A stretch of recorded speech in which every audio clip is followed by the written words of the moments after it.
Hi all, welcome back to our YouTube channel. അപ്പം നമ്മൾ നോക്കാൻ പോണത് നമ്മുടെ തേർഡ് പാർട്ട് വീഡിയോ ആണ്. എന്ന് വെച്ച് കഴിഞ്ഞാൽ നമ്മുടെ സെക്കൻഡ് ചാപ്റ്ററിൻ്റെ തേർഡ് പാർട്ട് വീഡിയോ ആണ്. നെർവ് സിസ്റ്റത്തിനെ പറ്റിയിട്ടാണ് നമ്മൾ നോക്കാൻ പോണത്. ഹ്യൂമണിൻ്റെ നെർവ് സിസ്റ്റത്തിൽ ബ്രെയിൻ ഉണ്ട്, സ്പൈനൽ കോഡ്സ് ഉണ്ട്, കുറേ നെർവ്സ് ഉണ്ട്, റിസപ്റ്റർ എല്ലാം കൂടി അടങ്ങിയതാണ് എന്ത് നമ്മുടെ ഹ്യൂമൺ നെർവ് സിസ്റ്റം. ഈ നെർവ് സിസ്റ്റം ഉണ്ടാക്കിയിരിക്കുന്നത് കുറേ ന്യൂറോൺസും അതുപോലെ ന്യൂറോജിയൽ സെൽസസും കൊണ്ടൊക്കെയാണ് ഈ എന്തുണ്ടാക്കിയിരിക്കുന്നത് നെർവ് സിസ്റ്റം ഫോം ചെയ്തിരിക്കുന്നത്. നെർവ് സെൽസ് അല്ലെങ്കിൽ neurons are the basic building block of nerve system. Neurons ആണ് നെർവ് സിസ്റ്റത്തിൻ്റെ ബിൽഡിംഗ് ബ്ലോക്കായിട്ട് അറിയപ്പെടുന്നത്. ഇനി നമ്മൾ ആ പിക്ചറും സൈഡിലുള്ള ആ പിക്ചർ നോക്കുകയാണെങ്കിൽ അതിൽ എന്തൊക്കെയുണ്ട്? ഡെൻഡ്രിൻ ഉണ്ട്, ഡെൻഡ്രൈറ്റ് ഉണ്ട്, ഡെൻഡ്രോൺ ഉണ്ട്, സെൽ ബോഡി ഉണ്ട്, ആക്സോൺ ഉണ്ട്, സിനാപ്റ്റിക് നോബ് ഉണ്ട്, ആക്സോണേറ്റ് ഉണ്ട്. അപ്പോൾ ഈ ഡെൻഡ്രേറ്റ് എന്ന് പറഞ്ഞു കഴിഞ്ഞാൽ എന്താ? Receive impulse. നമുക്ക് ഉണ്ടാവുന്ന എന്തെങ്കിലും ഇപ്പോൾ വിശക്കുന്നുണ്ട്, അല്ലെങ്കിൽ ഇപ്പോൾ ഒരു തീയിൽ നമ്മുടെ കൈ വെച്ചിട്ടുണ്ട് എന്നല്ല, അങ്ങനെ എന്തെങ്കിലും ഒരു ഇമ്പൾസ് നമ്മുടെ ബ്രെയിനിലേക്ക് എത്തിക്കാൻ വേണ്ടിയിട്ട് ഫേസ്റ്റ് വരുന്ന ഇമ്പൾസ് വരുന്ന പാത്വേ ആണ് ഡെൻഡ്രേറ്റ്. ഈ ഡെൻഡ്രോൺ എന്ന് പറഞ്ഞു കഴിഞ്ഞാൽ ഡെൻഡ്രേറ്റ് എന്ന് പറഞ്ഞു കഴിഞ്ഞാൽ ഡെൻഡ്രോണിൻ്റെ ബ്രാഞ്ചാണ്. ഡെൻഡ്രോൺ എന്ന് പറഞ്ഞു കഴിഞ്ഞാൽ കുഞ്ഞിയെ കട്ടിയുള്ള എന്ന് വെച്ചാൽ ബ്രാഞ്ച് പോലെ പോണത് ഡെൻഡ്രേറ്റ്. ഡെൻഡ്രോണിൻ്റെ ബ്രാഞ്ചാണ് എന്ത്? ഡെൻഡ്രേറ്റ് വരുന്നത്. ഇനി സൈറ്റോൺ അല്ലെങ്കിൽ സെൽ ബോഡി എന്ന് പറഞ്ഞു കഴിഞ്ഞാൽ ഇമ്പൾസ് ആക്സോണിലേക്ക്, ഡെൻഡ്രോണിൽ നിന്ന് വന്ന ഇമ്പൾസ് ആക്സോണിലേക്ക് പാസ് ചെയ്യുന്നു. ആക്സോൺ എന്ന് പറഞ്ഞാൽ ലാർജ് ഫിലമെൻ്റ് ആണ്. ഈ സെൽ ബോഡിയിൽ നിന്ന് വരുന്ന ഇമ്പൾസ് ആക്സോൺ എവിടെ എത്തിക്കുന്നു? ആക്സോണേറ്റിൽ എത്തിക്കുന്നു.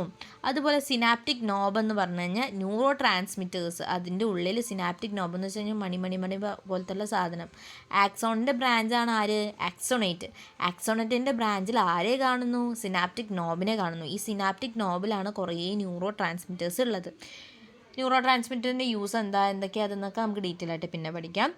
പിന്നെ മൈലിൻ ഷീറ്റ് എന്ന് പറഞ്ഞു കഴിഞ്ഞാൽ ആക്സോണെ പ്രൊട്ടക്റ്റ് ചെയ്ത് കവർ ചെയ്യുന്നത്, ഈ സൈഡിൽ കൊടുത്തിട്ടുണ്ട്. ആക്സോണെ പ്രൊട്ടക്റ്റ് ചെയ്ത് കവർ ചെയ്യുന്ന ഒരു ഇതിനെയാണ് മൈലിൻ ഷീറ്റ് എന്ന് പറയുന്നത്. അതുപോലെ തന്നെ ഒരു ഇൻസുലേറ്റർ ആയിട്ട് ആക്ട് ചെയ്യുന്നു. അതുപോലെ നമ്മുടെ ആക്സോണിന് ന്യൂറിഷ്മെൻറ്റ് കൊടുക്കാനും ഇമ്പൾസിൻ്റെ സ്പീഡ് വർദ്ധിപ്പിക്കാനും എന്ന് വെച്ച് കഴിഞ്ഞാൽ പെട്ടെന്ന് ഇമ്പൾസ് പോകണ്ട, അപ്പോൾ ഇമ്പൾസിൻ്റെ സ്പീഡ് വർദ്ധിക്കാനൊക്കെയാണ് മൈലിൻ ഷീറ്റ് യൂസ് ചെയ്യുന്നത്. മൈലിൻ ഷീറ്റ് ബ്രെയിനും സ്പൈനൽ കോഡിലും മൈലിൻ ഷീറ്റ് ഫോം ചെയ്യുന്നത് ഒളിഗോഡെൻഡ്രോസൈറ്റ് എന്ന് പറഞ്ഞിട്ടുള്ള സെൽസസ് ആണ്. അതുപോലെ നെർവിൻ്റെ കേസിൽ എടുക്കുകയാണെങ്കിൽ മൈലിൻ ഷീറ്റ് ഉണ്ടാക്കുന്നത് ഷ്വാങ് സെൽസസ് ആണ് ഉണ്ടാക്കുന്നത്. As a part where myelin ന്യൂറോൺസസ് ആർ മൈലിൻ ന്യൂറോൺസസ് are nerve without myelin sheet ഇല്ലാത്തതിനെ ഗ്രേ മാറ്റർ എന്നും, മൈലിൻ ഷീറ്റ് ഉള്ള പാർട്സിന് നമ്മൾ എന്ത് പറയുന്നു? ചില ഭാഗത്ത് ഗ്യാപ്പ് പോലെയാണ് ഈ സംഭവം ഉണ്ടാവുക. അപ്പോൾ മൈലിൻ ഷീറ്റ് ഉള്ളതിനെ നമ്മൾ എന്ത് ചെയ്യുന്നു? വൈറ്റ് മാറ്റർ എന്നും ഇല്ലാത്തതിനെ ഗ്രേ മാറ്റർ എന്നും പറയുന്നു. ഓക്കെ, ദെൻ നമ്മൾ ഗാംഗ്ലിയ എന്താ നോക്കാം. ഗാംഗ്ലിയ എന്ന് പറഞ്ഞു കഴിഞ്ഞാൽ ഒരു spherical group of cell body or സൈറ്റോൺസിസ്. ഒരു spherical group of cell body, സെല്ലിൻ്റെ ചുറ്റും കാണുന്ന സ്പെറിക്കൽ ഗ്രൂപ്പ് ഓഫ് സെൽ ബോഡിയാണ് എന്ത് പറയുന്നത്? ഗാംഗ്ലിയ എന്ന് പറയുന്നത്. ഇനി നമ്മുടെ ഹ്യൂമൻ നെർവ് സിസ്റ്റം എടുക്കുകയാണെങ്കിൽ അതിൽ സെൻട്രൽ നെർവ് സിസ്റ്റം ഉണ്ട്, അതുപോലെ പെരിഫറൽ നെർവ് സിസ്റ്റം ഉണ്ട്. നമുക്ക് ഫ്ലോ ചാർട്ട് പോലെ നമ്മുടെ ടെക്സ്റ്റ് ബുക്കിലുണ്ട്. സെൻട്രൽ നെർവ് സിസ്റ്റം ഉണ്ട്, പെരിഫറൽ നെർവ് സിസ്റ്റം ഉണ്ട്. ഈ സെൻട്രൽ നെർവ് സിസ്റ്റത്തിൽ വരുന്നതാണ് ബ്രെയിന്, അതുപോലെ സ്പൈനൽ കോഡ്. ഇതൊക്കെയാണ് എന്ത്? നമ്മുടെ ഇമ്പൾസും റിസപ്റ്റേഴ്സൊക്കെ റിസീവ് ചെയ്യുന്ന സെൻറ്ററുകളെയാണെന്ന് പറയുന്നത് സെൻട്രൽ നെർവ് സിസ്റ്റം അല്ലെങ്കിൽ കേന്ദ്രം എന്നൊക്കെ പറയും.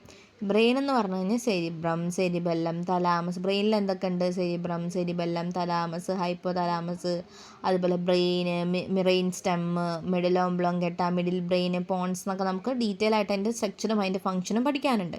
സ്പൈനൽ കോഡ് എന്ന് പറഞ്ഞു കഴിഞ്ഞാൽ ഡ്രോസൽ റൂട്ട് അല്ലെങ്കിൽ വെൻട്രൽ റൂട്ട് അല്ലെങ്കിൽ സെൻട്രൽ കനാൽ എന്നൊക്കെ പറയാം. ഓക്കെ, ദെൻ നമ്മുടെ ഹ്യൂമൻ നെർവ് സിസ്റ്റം രണ്ടായിട്ടാണ് ഡിവൈഡ് ചെയ്തിരിക്കുന്നത്. സെൻട്രൽ നെർവ് സിസ്റ്റം അതുപോലെ തന്നെ പെരിഫറൽ നെർവ് സിസ്റ്റമായിട്ടാണ് ഡിവൈഡ് ചെയ്തിരിക്കുന്നത്. ഇനി സെൻട്രൽ നെർവ് സിസ്റ്റത്തിൻ്റെ കാര്യം പറയുകയാണെങ്കിൽ അതിൽ വരുന്നതാണ് ആരൊക്കെ? ബ്രെയിനും സ്പൈനൽ കോഡും. പെരിഫറൽ വരുന്നതാണ് ക്രാനിയൽ നെർവ്സും സ്പൈനൽ നെർവ്സും റിസപ്റ്റേഴ്സ്, നെർവ് ഗാംഗ്ലിയ. അതൊക്കെ എന്താണ്? പെരിഫറൽ നെർവ് സിസ്റ്റത്തിൻ്റെ എക്സാമ്പിളാണ്. അപ്പോൾ സെൻട്രൽ നെർവ് സിസ്റ്റത്തിൻ്റെ അടിയിൽ എഴുതേണ്ടതാണ് ബ്രെയിന്, സ്പൈനൽ കോഡ്. പെരിഫറൽ നെർവ് സിസ്റ്റത്തിൻ്റെ അടിയിൽ വരുന്നതാണ് cranial nerve 12 pair, spinal nerve 31 pairs, receptors and nerve ganglia. Okay, അപ്പോൾ അത് സെറ്റായില്ലേ? ഇനി നമ്മൾ ബ്രെയിനിൻ്റെ ഫങ്ഷൻസ്, ബ്രെയിനിൻ്റെ ഓരോരോ പാർട്സും അതിൻ്റെ ഫങ്ഷൻസുമാണ് ഇനി അടുത്ത വീഡിയോയിൽ നമ്മൾ നോക്കാൻ പോകുന്നത്. അപ്പോൾ ഇതുവരെ മനസ്സിലായെന്ന് വിചാരിക്കുന്നു. Thank you and have A nice day.